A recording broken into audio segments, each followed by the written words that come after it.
let's play a little game.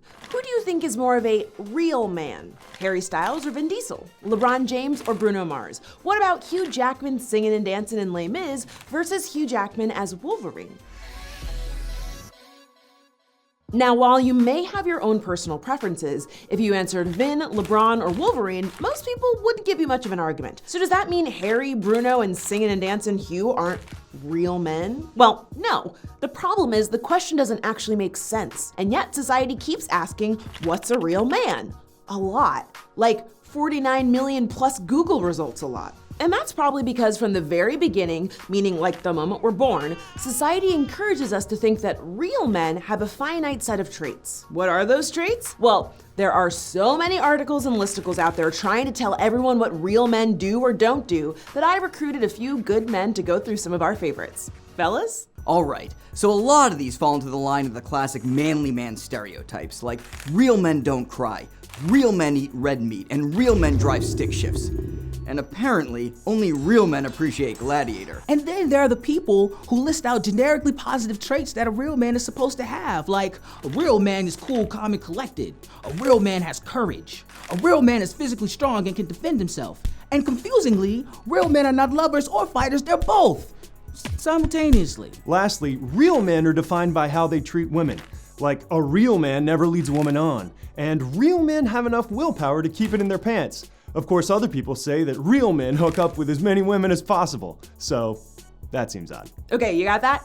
All you have to do to be a real man is follow an impossibly long list of contradictory advice. But if you take a look, there are some reoccurring themes you may notice. Gentlemen? Well, a lot of times, they're just trying to get you to buy stuff. That's why you see things like real men eat steak or real men drive stick shift. They're basically saying, if you're a vegetarian with an automatic, you clearly don't produce testosterone and have brought shame to your family. Another group is trying to convince you that a vague series of traits that could belong to a person of any gender, like being courageous, being physically strong, or being a leader, are somehow masculine traits rather than gender neutral. Also, if you're a man who doesn't possess these traits, you should feel ashamed. This last group, by focusing on a man's relationship to a woman, is implicitly saying that gay and bisexual men aren't real men. This is called heteronormativity, and these definitions imply that if you like kissing other men, then you just can't be a real man, which is just bull. Also, what's not said in these articles is that the real man myth essentially discourages traditionally feminine traits. I mean, when's the last time you heard one of these? Real men cry at movies because real men know emotional expression is normal and healthy. Real men take care of children because real men know how to be gentle and nurturing.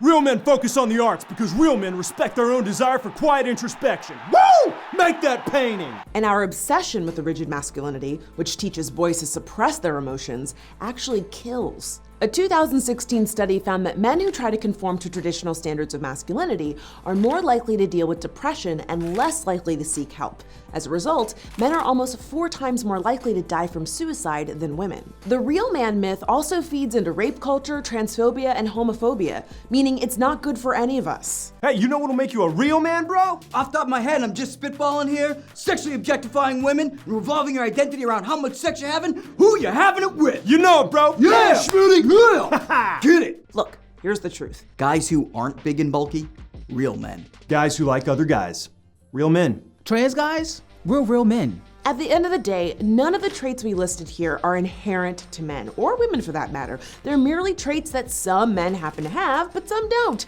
And that's okay. There are so many ways to be a man, and none of them are wrong, unless you're just a complete Thanks for watching, and special thanks to our guests Benari Poulton, Teak Milan, and Evan Hoyt-Thompson.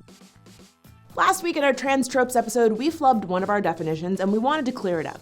So, cisgender is someone whose gender identity matches the one they were assigned at birth.